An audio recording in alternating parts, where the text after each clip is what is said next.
Okay. So. Sorry, I was about to be like, hello, I'm your rogue. No, how dare you? I bet you don't even have an alliteration for that right now. Yeah, okay. Yeah, that's what I thought. Rugrat. Nope, that's not an adjective. Damn it. I have an actual question for you. I'm ready. If you were a god in D&D, what kind of god would you be? Like, what would be your domain? Okay, I don't pick one of the gods and then become that god? No. Like, if you yourself became a god, what's your domain? Ooh, all right. Well, we know I'm creative, but also I'm empathetic. And also, I'm lazy. What encompasses all that? I would be the god of procrastinating creatives. What domain is that? Okay, okay, hold on. Those are the cleric things, right? Mm-hmm. So what do we got? We got life, we got death, we have nature, we got light. Do you want me to read you through all of them? Arcana, honestly, I think death, forge, grave, knowledge, life, light, nature, order, peace, tempest, trickery, twilight, and war. Oh, okay. I like knowledge. Tell me more about Twilight. Oh, Twilight's actually one of the newer ones. I actually really love this. I'm going to give you a character later who is a Twilight domain cleric. Fun fact. Finally.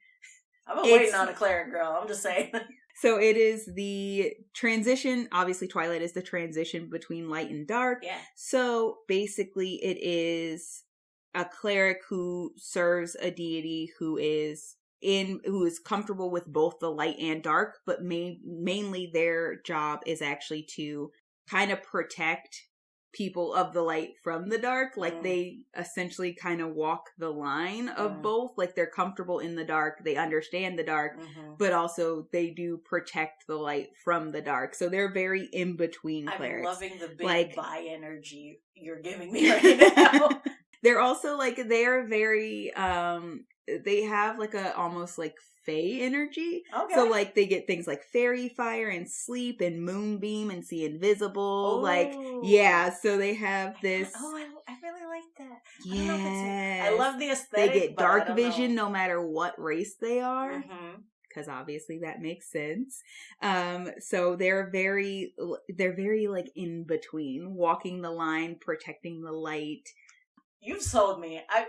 They're one of my favorite domains, in case you haven't. But also, like I said, being a creative, you want to produce something, and you want to really make that a masterpiece, and But being lazy, for lack of a better word, you're also trying to put self-care first and relaxation and not working yourself too hard. So I don't know if I'm forcing it into this box, but what you've given me is we're doing a little bit of both. And also, like I said, you gave me big bi energy, which is just come on. Yeah, that's fair. I'm sold. So I will take that domain, but a good backup would be knowledge. That's solid. Yeah. Because I was looking at it and I was like, where do you put things like the god of writing or the god of crafts, which would be very art akin. And that's knowledge. That's a knowledge domain god. So. Hey. So, I was sort of ready for one of your damn questions. Yeah, you I like questions. The rug out from under me. I like on questions. Some of these intros, man. But I wasn't completely flustered on this one. Ha. Good on you. Thank I'm proud. Why, you got one? So I thought about it a lot, and there's no just flat creativity domain, which is funny. It's a lot of creatives are arcana because it's just magic because I do illusions and stuff like that, or crafts and writing and all that is considered a knowledge domain. I guess based on that, because I do think I would probably be some sort of god of writing or craft, it'd be writing, maybe knitting, something like that. So yes, I guess that would have to be a knowledge domain, but I also aesthetically vibe with either Twilight or Peace. So we're kind of in the same boat here. Yeah. I mean, the fun thing is, you don't have to pick one. Yeah. Like, as a god, like, there are gods who are like, oh, I'm their knowledge or this, or their life or this, or something like that. So you can pick more than one. I would like to pick both. I was about to say, I think mine would be like Oreo, goddess, domains, knowledge, twilight, peace. Like, you're not catching me in like a war or order domain. That's for sure. My life's chaos. We're not trying to like focus on that part. I think my holy symbol will be the letter X, but one is like some sort of writing or drawing instrument, and then the other one would be a druid staff. What's up? I'm so ready for you today. I'm so proud of you. Don't bring up the plant question again, but I'm ready for you today. I'm ready for you for this one. Yeah, so I guess in that same vein, mine would probably just be like a notebook with like a quill, but like the words are like forming a waterfall. Oh, that's fun. Which feels tranquil. More what we need. Because again, your life chaos. Super. My life, it's super fine. I'm fine. Everything's fine. I don't know what you're talking about.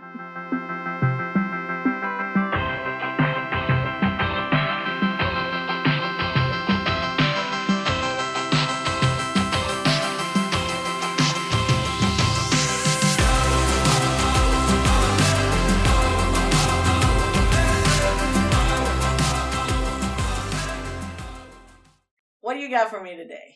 Ooh, so we can't. We cannot jump into it. Fine. I always forget that there is a structure to these episodes, and we should probably follow the damn skeleton.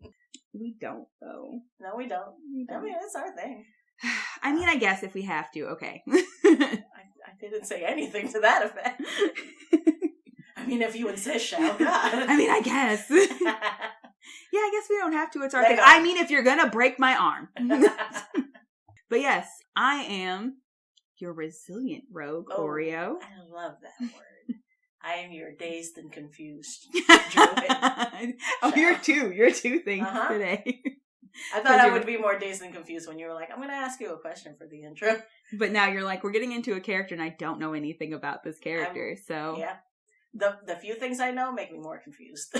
Oh, I can't wait. Which is fair. Actually, on brand, honestly, which doesn't help you out any. Anyways, this is Rogue and Druid Podcast. Welcome to the party. Yeah. All right. First of all, I don't even know the name. You don't. I tricked you. That opening was on theme. You made a god. You demand to play a level 20 character. Absolutely. I don't know what you're talking about. You have a +5 longsword. Which has like 10 uses of wish a day. My stupid OP character. Sorry, I ran away with it. Go on. I'm giving you a cleric today. Oh, just like I had asked for. You were like, you owe me. And I was like, ooh, buddy, just wait. I love this. Do go. Yes. Okay. So, character's name is Livar Jassen. This is an Aasimar protector, Aasimar. Peace domain cleric.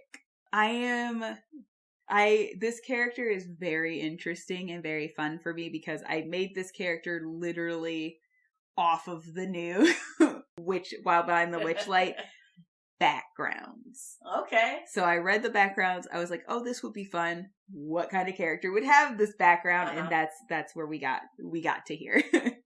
So this did not start with like a class or a full backstory or anything like that. Literally just the background. I was like, ooh, yes.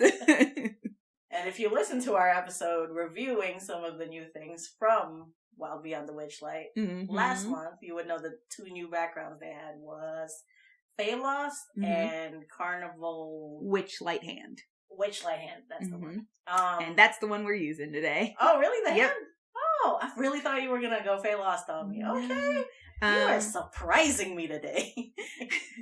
So I touched both in this particular backstory, but obviously we'll jump into that in a minute because I want to give you like a little bit of I want to give you some of the nitty gritty first before we get into this backstory. Okay. I will also start by saying I literally picked this name because there's a actual person with the name Livar, who is a famous actor who I absolutely love.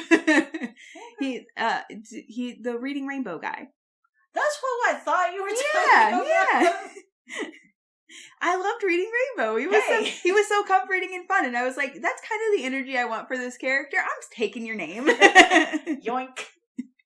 How fey of you to take a name. Yeah, I did what I did. So, Protector Aasimar, Peace Cleric. Mm-hmm. Okay.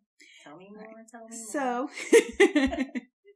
obviously, as a cleric, we're going to go, like, a classic build. I do like to make my characters actually pretty decent at what they're supposed to do. Nice. At least a little bit, sometimes. Depends on the day. But this, obviously, will be a high whiz character. Mm-hmm. That's also going to work a lot for being, like, in the Feywild. Yeah. You kind of need high whiz to survive that situation. And then because he was a hand, I made him high strength. Just because, like, you're doing a lot. You're going to get strong. Like, right. That's just going to happen. And then I also, mostly physical attributes are high. Okay. His charisma's not bad. His intelligence, honestly, a dumb stat. That goes into his backstory. But basically, it's just, like, all of the physical are probably going to be the best things. Like, you're going to need to be a bit dexterous dealing with all these things in the carnival. You definitely need the strength to help put things up. You obviously need wisdom just to survive the Feywild. Yes. So that's the peak mental skill that you're going to build in this kind of situation. And then honestly, it doesn't, like, necessarily your con doesn't have to be that great. If you want to switch something around there, you can between intelligence, charisma, and con. But the two main physical attributes and then also wisdom definitely go up there. And then he uses a mace. I also gave him a mace and shield mainly. He also got something else, so I gave him a hand axe, but, like, you don't have to do anything with that. That's just, like, utility. I'll be barely drawn. Yeah, that's just utility. And then obviously as a cleric, he's doing a lot of spells. Lots of the pew-pews. So that's how I handle spells. I don't know what you're talking about. Pew-pew. Yeah, the magic pew-pew. I don't know what you're talking about.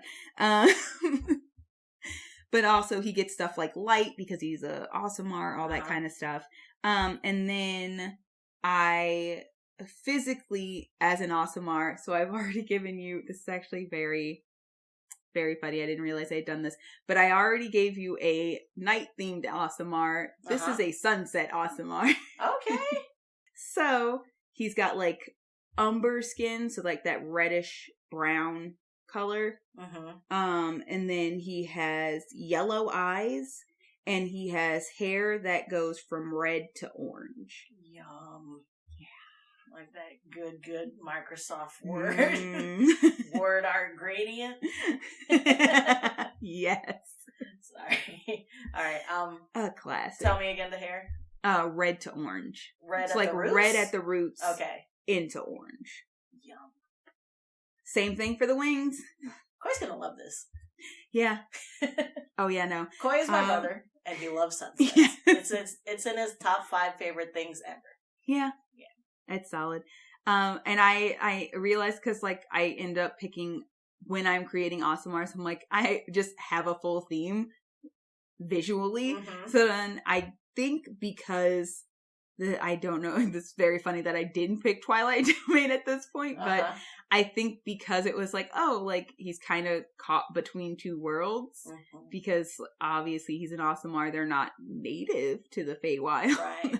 But he ended up in the Feywild.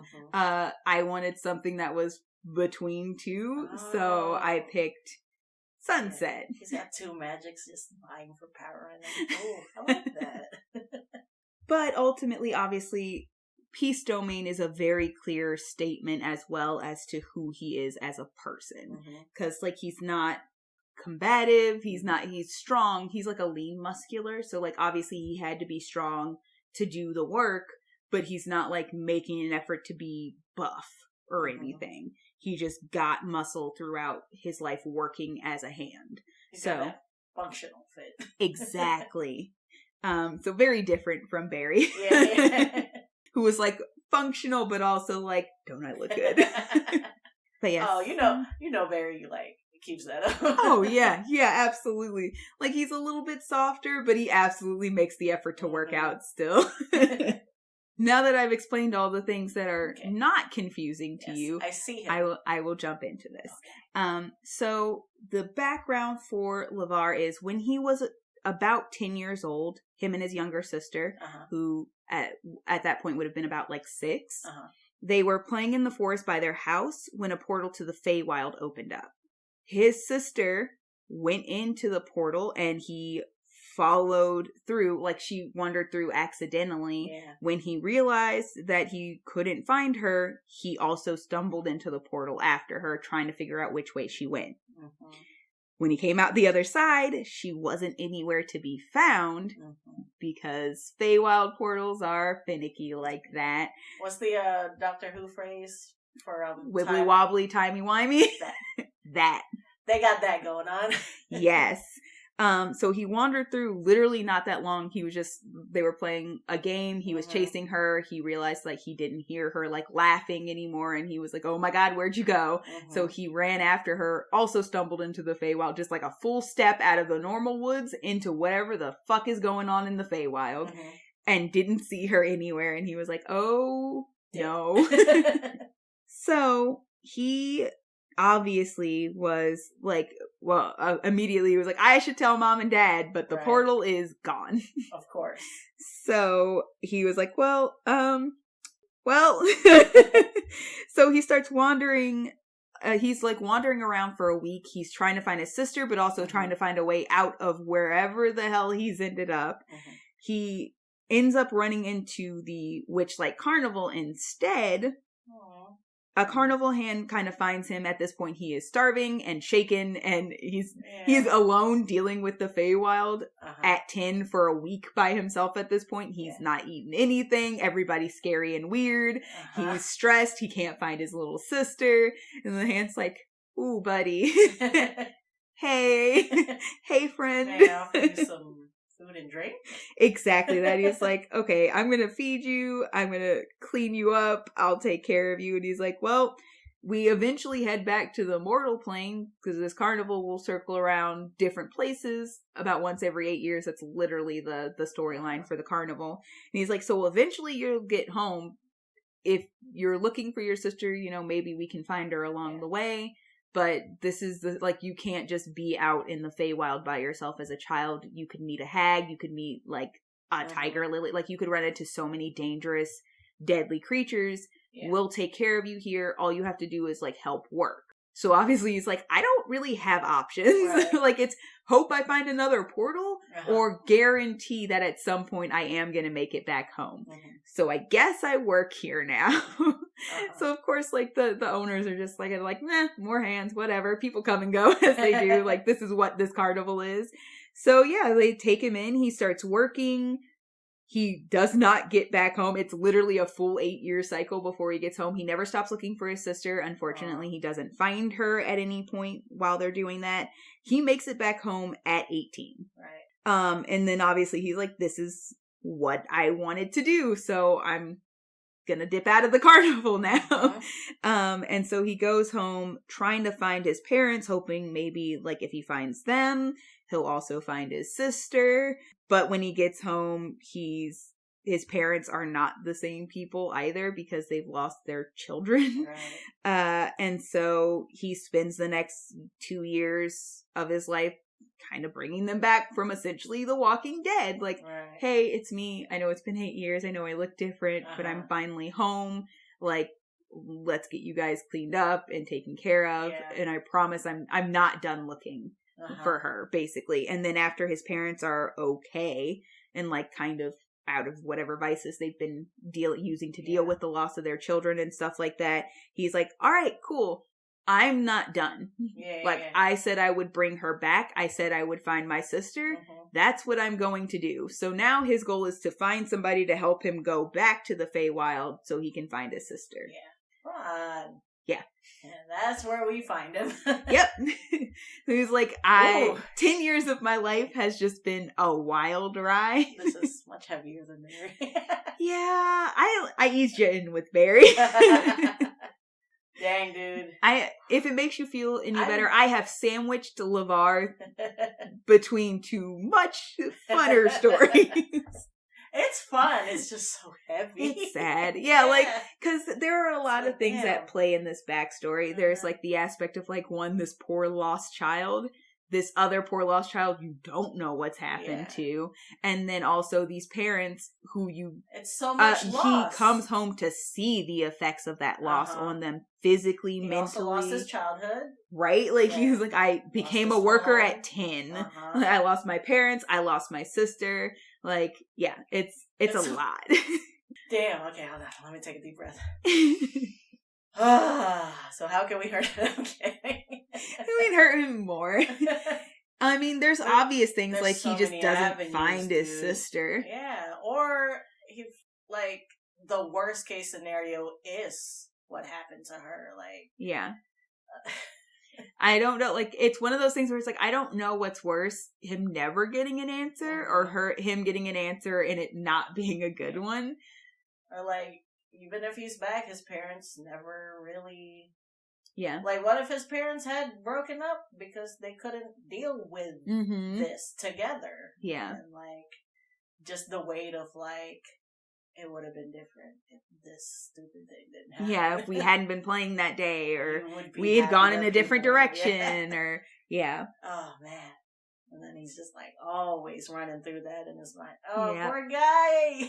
Oh no, this character, but and the big thing about this character is I specifically picked a cleric because a lot of his personality is trying to take care of and heal people. That was a lot of what I wanted to also display, and because he didn't have to become a hand, he could have been kind of a little asshole about it and been no, fuck this, I want to go home. I want to go home now.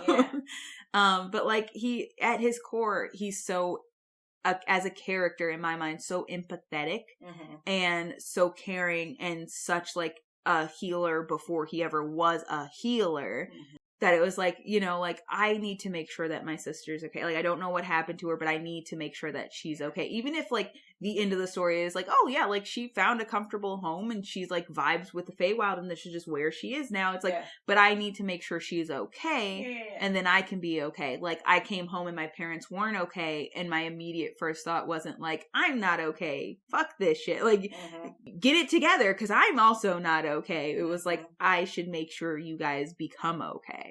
And that's also the thing that makes him a great fit for a party is he's going to be one of those personalities where it's he's a great reminder that it doesn't always have to be a fight, even if it's confrontational, but also he is going to consistently work to keep a party together and keep people okay and help people work through their stuff and whatever they need to do and stuff like that. He is that compassionate. Yeah. Part of his story might be hey, you got trauma too. Maybe you should take some time for you also. Where's your self-care, bud? But a little bit of that is, but it's so much ingrained in who he is as a person. And I feel that started with the hand who was oh, this poor starving child in the middle of the Feywild, I will help you. I will take you in. I will help you. I will find you a safe place to stay so that when you go to sleep at night, you're not terrified about what's out there because we are safe in here in this place that we've created for ourselves. Right. So it's he's one of those, I truly have given you 3 different flavors of soft boy, honestly. This month. I can't help myself, but... I do have a question. I know the original PHB oaths, or not oaths, the subclass for clerics. It's all different gods or divine beings that choose this cleric to give them their power. And I know some of the later ones, Order, is not necessarily a divine source. So I actually don't know about Peace. Is that a divine thing, or it's a... So Peace is concept thing? Both. Uh-huh. I gave him a goddess. Okay. So specifically Eldath, who is a nature goddess, because that makes a lot of sense for the Fae wild. And just like, honestly, nature is kind of very integral to his story anyway. Like, it's how he ended up in this situation to begin with. Yeah. It's, the Feywild is very, like, wild, weird nature. But I also think, I love the idea specifically of Eldath and peace, because the Feywild is not that. It is weirdness and chaos, and there's no order, and honestly, there's not peace. It is what it is. So I gave him a goddess who was like, I feel like this is what you need. I feel like this is what you need. And she is basically... Eldath is literally the goddess of, like, peaceful nature. So, if I remember correctly, her symbol is, like, a waterfall falling into, like, a serene pool. So you don't even see, like, the ripples of the waterfall. Right.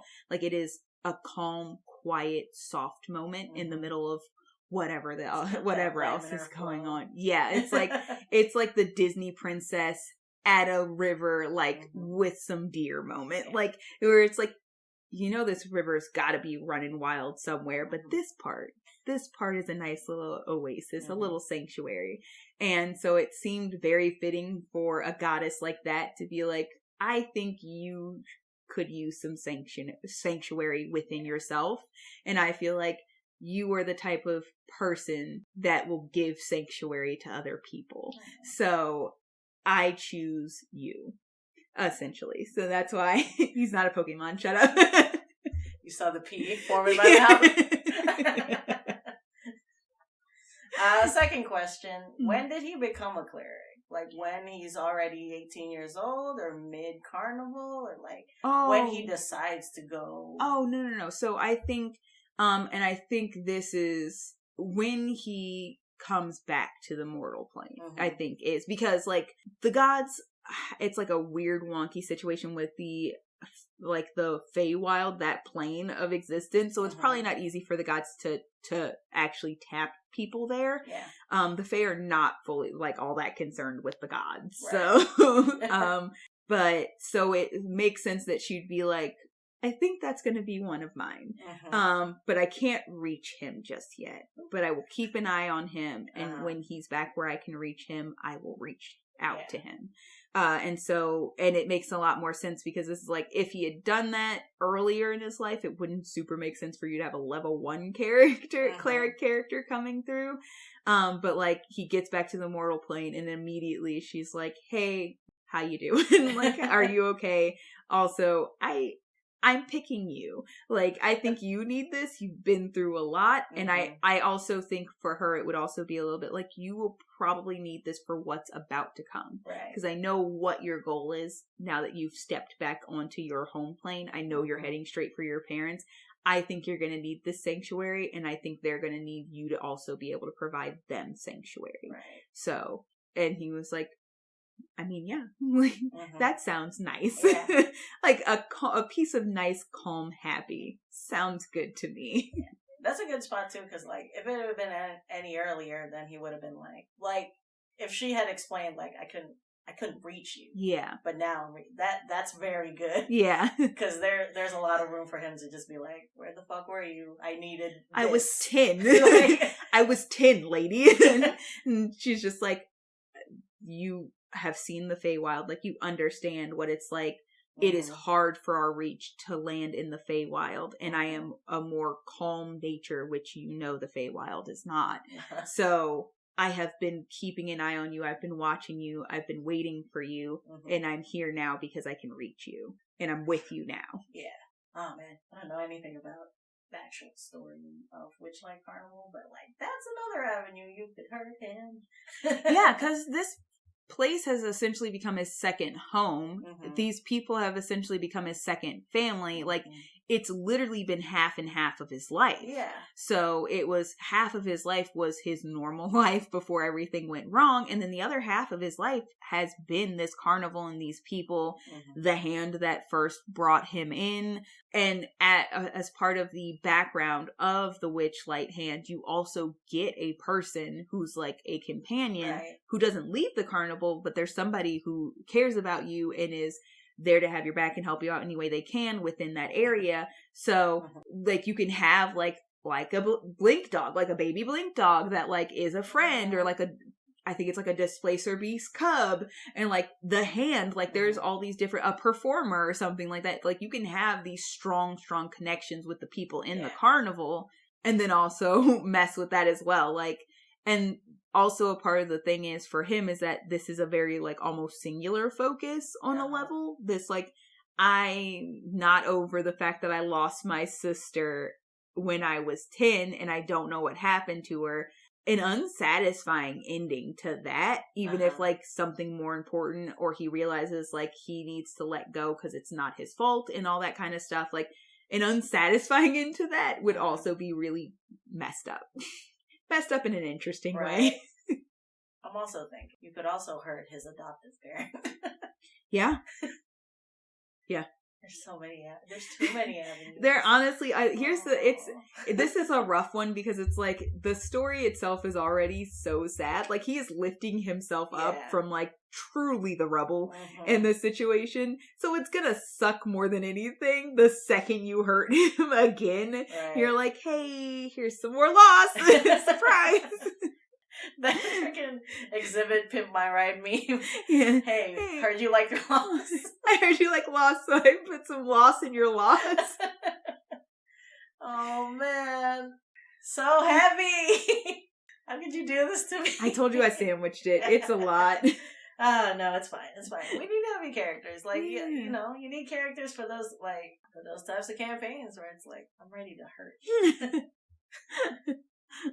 Going on with the theme of last week. Nope. 2 weeks ago? Like, just the hurt me day. Yeah. But, oh man. So, we know how to hurt them. What's our lesson here? Not that, like, we're at the end of this episode, but I'm just trying to cover our bases in case we forget. Oh, that's fair. Sometimes I forget. I think for him specifically, a lot of the lesson is going to be, like forgiveness for whatever ends up being the situation with his parents. Like, because I know, like, in his mind, there's going to be some level of, like, childishness that, like, just never fully got worked away because, like, he didn't, like, that just wasn't, like, a normal upbringing. Right. And the Feywild is honestly kind of childish and silly and weird like that. So like it kind of breeds like a continuation of that. Right. So like imagine like he doesn't understand like the realities of it is like, no, like we couldn't survive this loss. We're not together anymore. Like, and that's just what it is. And being like, well, how could you not stay together? Like stuff like whatever it is that he has to work through, like accepting that sometimes things are not going to be exactly what you expect them to be, because you do have to play with the option of like, what if his sister was just like fine? Yeah. Like she found like somebody, like a hag was like, oh cool, small child, I'm gonna raise you to be like me. Yeah, like, and then like she just fully went into it and was just like didn't think about anything or anybody else that was missing after that. She was just like, cool, I learned weird witchy like magic stuff, like, and just she didn't know he went after her. Yeah, like I didn't think anything of it. Like it was a weird fun land. She was 6. Yeah. Like the full implications like was probably like, I'm scared because I don't hear my brother anymore. And then if somebody else like rolled up on her and was fun and nice, right, immediately just out the window. And she was like, this is my life now. Your formative age 6 to whatever in the Feywild, like, what's to stop you from believing anything before the age of 6 wasn't just a dream? Yeah, like, what's to stop that hag from being like, ooh, no memory. Yo! No memory of who you were before. This has always been your life. Oh, that's so fucked. But it's stuff they can absolutely do. And the thing is, like, she wouldn't know not to give her name. Yeah. Like, that's a big major rule of the Feywild. She's 6. She would never know not to give her actual name. Like the control, the twisting of her reality, all of that could have gone on with her and just being like, who are you? Like, I don't know you. So, Mary. LaVerry. Sorry. So in one universe, Livar could go through all this and find her and like learn about basically all this fucked up shit that happened to her that made her like forget him and her home. That would be gut-wrenching. That is honestly worse than finding out that she died. Yeah. It's worse than finding out that she died. It's so heavy because this is like, it's missing persons. Yeah. It's worse because you don't know. Mm-hmm. Just straight up. Yeah. It's worse. So the sister is an avenue with so many possibilities, and it could be like she also has been searching for him this whole time. Mm-hmm. You know, like maybe she found a way to like, because I did also have an idea of like what happens if he finds her like and she's like, oh, because there is something called like a Fey Walker or something like that, ranger. And she Horizon Walker, something like that. There's a specific ranger that is Fey based, like Fey wild based. Hold on one second. I will actually pull that up for you so you know. But like, I also love the idea of just being like, he just meets this badass 16-year-old who was like, I picked myself up by my Fey Wanderer. That's what it is. I had to pick myself up by my bootstraps, and I learned to survive in the Feywild. Right. And now, like, I'm just doing what I do. Like, I didn't know you realized what happened to me, or you were even looking for me here. Mm-hmm. I've just been surviving here this whole time. Yeah. Or Paige Shadowshaw's DM notebook, since we got that wibbly wobbly. Yep. Timey-wimey. She could be fully 50. She went in and it was like years before he even stumbled in right after her. Or she could still be 6. Yeah. Just, ripe with possibilities. Could you imagine like just like 6-year-old her just like still sitting in the same place she stumbled in the very first. Just waking up from a nap. Yeah, just be like, where's my brother? And you're like, I am your brother. I was like, I searched for you for 10 years. And she's like, I've been asleep for 5 minutes. That would be really a kind conclusion. It all depends on your DM and table. Yeah. And like, that one is, I think, probably one of the sweetest outcomes he could have. Like, because I think the idea of like this hardened 16-year-old who also spent like years and years in this place is also probably one of the kinder 2 outcomes, because it's like she survived. She's not the same person she was at 6 when you lost her, but she survived, and like she made something of herself, and she is something strong and capable. And it's like it would be wonderful for her to realize that, like, no, like, I never stopped. I've been looking for you for 10 years. And also for him to be like, you're so grown up and you're so strong and you're so capable and I'm so proud of you. Like, and I think that would also be very cute. But also, I think there would also be just some, like, sadness to that, just because it's like, these are all the years we lost. And you spent years thinking I didn't even look for you, and I spent years terrified of what happened to you. And like, we'll obviously have to work through that, but like, there's hope there.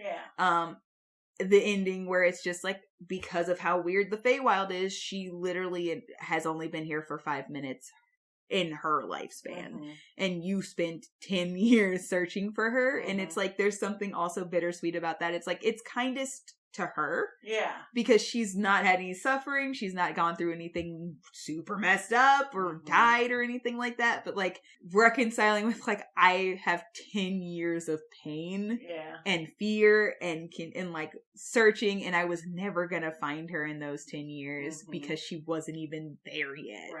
Oof. But also, like, I feel like that would probably be one of the best outcomes for him, just because it would be like, oh, she didn't suffer. Like, there was no suffering for her. She wasn't afraid. She wasn't, like, lost and in danger. She just showed up here now. We've written this story so many times. The Avenue, like, M. We talked about the possibility of her being picked up by a hag. What if, you know, timey-wimey, she is fully, like, 60 years old, but is the big bad. Yeah, that would be terrible. And, like, he doesn't realize until the very end. Ooh. Like, he says something, and then she's, like, as she's dying, and then she's like, brother? And it's like, no! That's the type of shit I want a DM to pull on me. That's juicy. That hurts so bad. So good. What are you talking about? But yeah, this is one of those characters where it's like there's a lot of possible ways you can end this story, especially because now you're playing with Feywild stuff. Right. So there is a lot of weird shit you can pull into play here. You know, I just had a thought. What if the hand that saved him was actually his sister? Yo! And then that is fucked up. And she didn't really, like, she knew he was familiar, but she'd been there so long that she couldn't fully place it. And then as time goes on, he keeps giving her details and she realizes, and she's like, I don't know how to deal with this. Right. But also there's something almost poetic about that, because it's like for years he was looking after her. And then when he stumbled in trying to find her, she becomes the one looking after him. Oh, dude. Ow. How can you do this to me? What a great premise. We've sat here and written like 5 campaigns, right? Yep. Oh man, great heavy boy. Yeah, I like, because there are so many places, like obviously the main avenue to mess with him is that sister and finding out what happened to her, but like dealing with like his parents, dealing with him just like realizing how out of place he is now in his home plane is also gonna be rough. That's also fun because literally being somebody who was in the Feywild, Fey creatures on the mortal plane will see him and be like, oh, you're familiar. I trust you. Right. Because he has some like mannerisms and stuff So it's just like, and what if he doesn't want that? What if he's like, no, it's not what I want. It's not the life I'm trying to live anymore. I just want to be a normal person. It's not as bad as being Fey lost, obviously, because then you literal physical manifestation of it that you can't outrun. But in the traditional story you gave me, he has the one background and then his sister has the other. Yeah. Look what you did. I mean, if you find her early, theoretically, you could just play her if you wanted to make like a Fey wandering ranger who was like, like. Sorry, I'm going all the way back. Explain how he's in Aasimar. Oh. Is she also an Aasimar, or he's just like a one-off? No, so that was actually one of the fun twists I had of the story. I actually wanted his sister to be a tiefling. What? Oh, the yin and the yang. Yeah. Oh, I really love that. Oh man. And she's like, what? Not sunrise, but like, what's the opposite of sunset? That is the opposite of sunrise. Yeah, but like color palette wise, she's kind of got that like.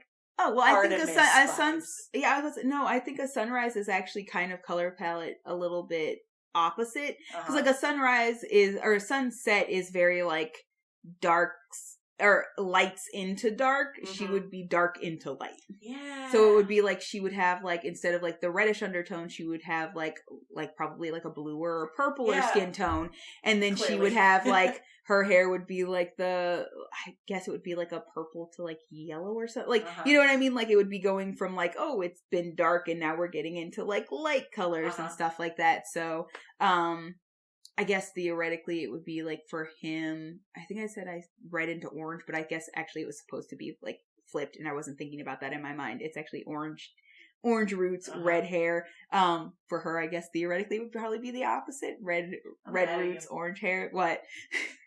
Why do you keep giving me these fucking awesome characters with supporting characters that it's like, it would sort of be an injustice if I didn't include this other... Okay, so you want to hear like the wild thought visually that I had was kind of a Hansel and Gretel situation where you just see like these two little kids, kind of like what you did with Cass, where it's like these two little kids that you're like, oh, like I can kind of tell they're different from each other, but like I'm not getting like a lot of like full physical features. And then it's just like that's like the Feywild portal is essentially that house, the candy house. And then they're just gone. Obviously, hopefully it doesn't end the way it did in Hansel. Well, I mean, maybe hopefully it does end the way it did in Hansel and Gretel. They won. And they got traumatized. Yeah. There was trauma, but they won. Classic. Oh, man. But yeah, so basically, the idea I had was also, I made the sister a little bit like, void of any specifics other than that. But it was gonna be just kind of like one parent had like somewhere in their past the demon blood, and one parent somewhere in their past had like the celestial blood, That's and crazy. neither of them knew when they met and fell in love. And so they had one kid who was an Aasimar, and they were like, yeah, fully human parents, just normal parents. And then like they were like, oh, okay, that's crazy. I didn't know. Do you know your family, my family? And then the next kid pops out and it's a tiefling, and they're like super confused. The mom just keeps having to explain, no, I didn't fucking cheat on you. And it's like both of them are like, where would I have gone, Greg? Who? Yeah. Who? In this small town? Are you kidding me? They go back through their family lines and they're like, oh, yeah, great grandpa was super cursed by a demon. What they meant by the second child of the seventh gender. The prophecy was right. His mom had just been constantly saying cryptic ass shit, but not really trying to go into it. She's like, hey, one seems like enough. What? No, we always wanted a big family. Why would you say that to us? All right, Mom, start talking. Okay, here's the thing. I tried to warn you. There's no guarantee. I thought maybe they were lying. But I also wanted to prevent that from even being a possibility. That's why I said just one. Just one was enough. And they're like, what the hell, lady? Like, you couldn't have told us this before we popped out a little horn baby? And she's like, okay, so this feels like if you had listened to me in the first place, we wouldn't have had this problem. It could have been a non-issue. I do want to end it on a lighthearted note. I wanted to talk about the campaign idea we had where we're all siblings. Oh, yeah. Yeah. Have we talked about that on my... No, we have absolutely not.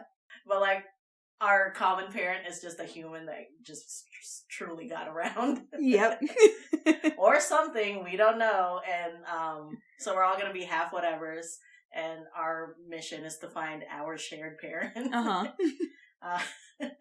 And that's one of the things that your big reveal about the sister made me think of. What? Yeah. But that's one of those things where it's like I would never, as the character, I would not mention that to anybody. What? That his sister is a tiefling. Mm-hmm. Like everybody, like just let everybody assume what they assume. Like, oh, this sibling obviously has to be either human or Aasimar also. And if you describe what she looked like last time you saw her, they're like, oh, that's an Aasimar child. Yeah. Because like in his mind, it's just another sunset baby. Like it's just my sister. It's just my sister. Like, I don't know what to tell you. I've never thought about this as anything different. Right. I didn't think it was important, honestly. Aww. And they're like, implications. Yo, what? Right. Can't believe you saved that till the very end.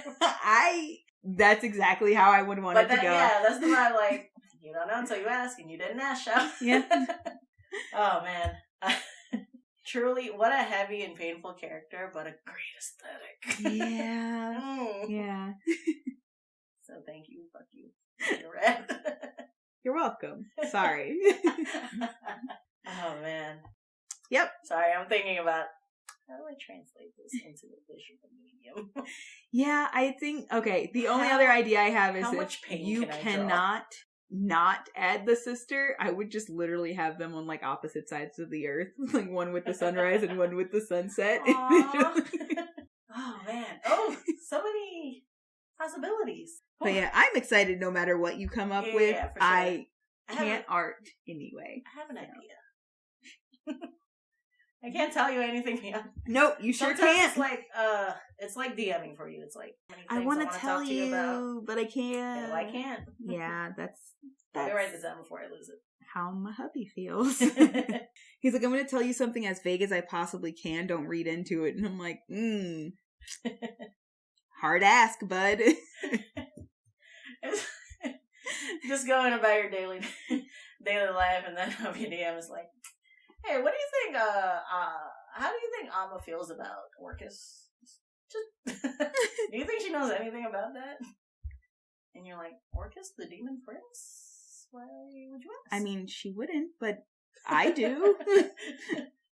Oh, no reason. Oh, no, I was just checking. Just hypothetical. I hate this. So many bookmarks in your head. I hate what you've done to me. Anyway. Oh, yeah, sorry.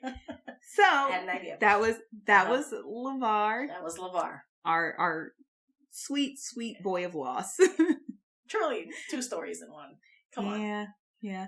But see, that's the thing. I liked the idea of the sister character having such an open end because I also like the idea of, like, what happens if, like, they run into each other and they end up in the same party. Mm-hmm.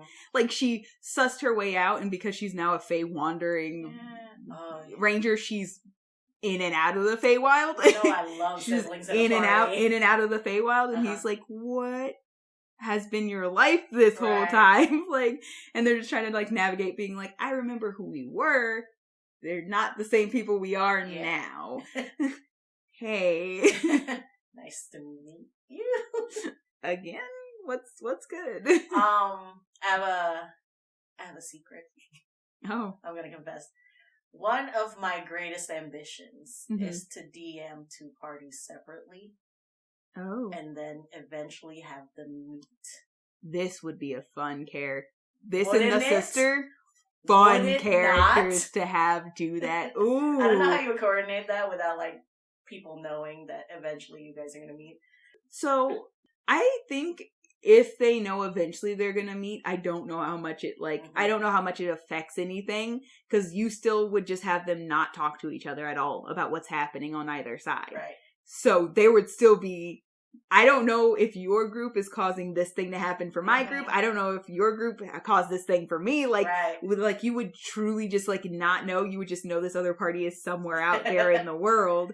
And honestly, for me, also it's almost more fun. Yeah, like, it's almost more fun, the idea of being like, I never know if this changes because of them or just what the world is doing on its own. I think it was inspired by some Reddit post or some story I saw where it was like, I'd finally done it after running this campaign for 3 years. Or like, no, it was like one of the PCs, and they were like, so we walk into the room, and there is 4 other people who were not a part of our party, and just our DM behind the screen as saying, please sit down. To like the full room of 8 people. And I'm like, that would be so epic! That would be awesome. It would be, I think it would be kind of hard to do, but I think you could do it, especially because we do have, like, we're not the only group that plays D&D together. There are our other friends have other people that they play D&D with.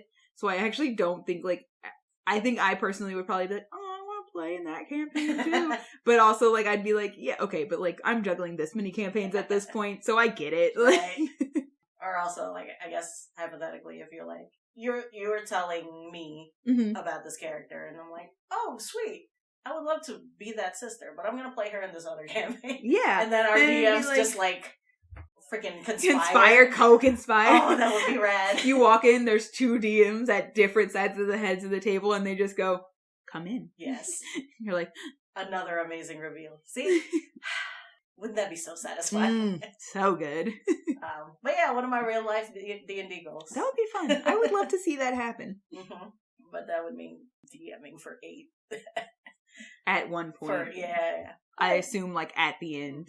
But could you imagine if, like, the end was, like, they have both been chasing down this big bad, and this big bad has just been, like, both of these stupid-ass parties have been a thorn in my side this whole time. Yeah. Or, I guess it would be easier if I just, like, co-DM with somebody. Like, yeah. Hey. This is what's happening here. Like, just share notes and stuff, yeah. You could do that. One day. Yeah. But yeah, that's my confession. I've already remarked about how upset I am with you. I'm good. I feel good. All right. Well. What a heavy character. I'm sorry. No, it's okay. But also I'm not. Yeah. I like this character. I mean, I like it too. You know I love these rich stories. Yeah, these rich, painful stories. You better cheer me up next week. I got you. Trust me. I said I sandwiched him for a reason. You are a rogue. How can Anyway, as we always do, because we're good at this at the end of an episode. Yes. We've been good. We have been good. Yes. I think consistently. Yeah, we've been good. Don't forget to check out our Instagram where I will have a Sims Sunday of this character as well as a aesthetic. The speed draw without any sort of commentary is going up on Instagram as well at Rogan Druid. And then on our this is our podcast on our YouTube. We will be posting the podcast. We will be posting the speed draw with my react. Eventually you'll also see us popping up on TikTok. Yes. Maybe by the time this is out, we'll see what happens. So keep an eye out for us everywhere. If you Google us, we are the only at Rogan Druid. So I'm thinking of the theoretical universe where we had actually effectuated the TikTok and we got a listener from TikTok. Yeah. And then they were like, hey, that's true. You do have that now. Yeah, let's make that real. We have fucked up. We never told Spidey to give us his handle or any of his... You should visit him. He does amazing mini paints. Yes. At Spidey Paints on Instagram. At Spidey_paints. Is it _ paints? Yes, girl. Listen, I follow him, so I don't pay a lot of attention. Maybe. It is _paints. Yeah. At Spidey _ paints on Instagram. Yes. I'm sorry and I love you. Yeah. If you guys have any fan art, fan fiction, minis, we don't have a P.O. box yet, but you send us a picture of a mini inspired by one of I would just enjoy a picture, honestly, at this point. We could work up to a P.O. box, but a picture would be great. Honestly, just anything to know that you're thinking of us in these trying times. I don't know what March is going to look like, but it's probably going to be trying. It's a year after COVID, so... Every year is a year after COVID. So, anyway, but I'm feeling pretty good about what comes next. I'm excited. I appreciate all of this love and support. As always, out of the lovey-dovey face, fuck Electrum. Fuck Paladins. Yes. Fuck Andy Warhol. You have a alliteration for the end? I have one, actually. Oh, how dare you. It's your fault. You put me here. Oh, okay. I don't know if I do. I am your loss-ridden rogue. I am your downtrodden druid. Bye, party. Bye, party.